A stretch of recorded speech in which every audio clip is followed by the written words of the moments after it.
Alain, propos d'un Normand. Pompe britannique.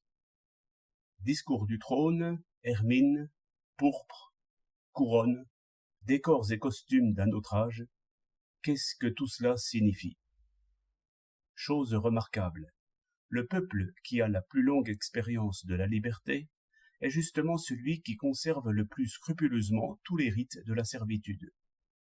Il y a sans doute quelques raisons, et plus d'une raison cachée sous ces manteaux de cour.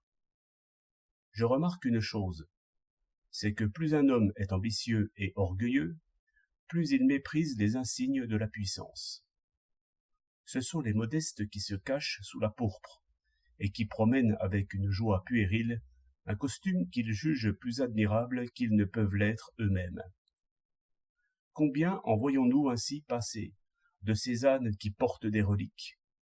Ne rions pas trop, ils ne sont pas ânes autant qu'on dirait. Ils veulent seulement croire, malgré leurs sentiments intérieurs, qu'ils sont respectables. Et, par cet effort pour paraître, ils arrivent sans doute à valoir un peu mieux. Leur costume est comme une armure, qui les soutient. Au total, cela est peut-être plus utile que nuisible.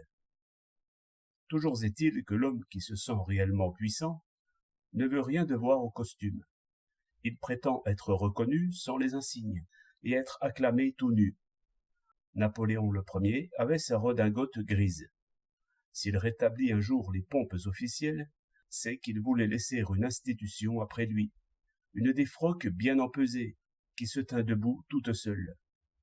Aujourd'hui encore, vous reconnaissez l'homme puissant, l'homme qui compte, à ceci qu'il est en veston, qu'il met les mains dans ses poches et qu'il n'est pas décoré. Interprétez d'après cela cette pompe britannique. C'est, je pense, une manière d'adopter l'institution, en écrasant l'homme. Donnez-leur une jeune femme, un blanc-bec, un vieillard, un malade, ou le premier venu, ils en feront un roi. Le manteau est assez somptueux pour cacher l'homme. Et rien ne dit plus clairement qu'un peuple fort aura toujours un grand roi. Ce manteau signifie « tu es puissant parce que tu es roi ». La redingote grise et le petit chapeau voulaient dire « tu es roi parce que tu es puissant ». Ainsi, se moquer des manteaux de cour, ce n'est que demi-sagesse. Puissance et richesse vont du peuple au roi, non du roi au peuple. L'Angleterre n'acclame point un maître, elle acclame sa propre puissance, étalée sur les épaules d'un roi de théâtre. 3 février 1908.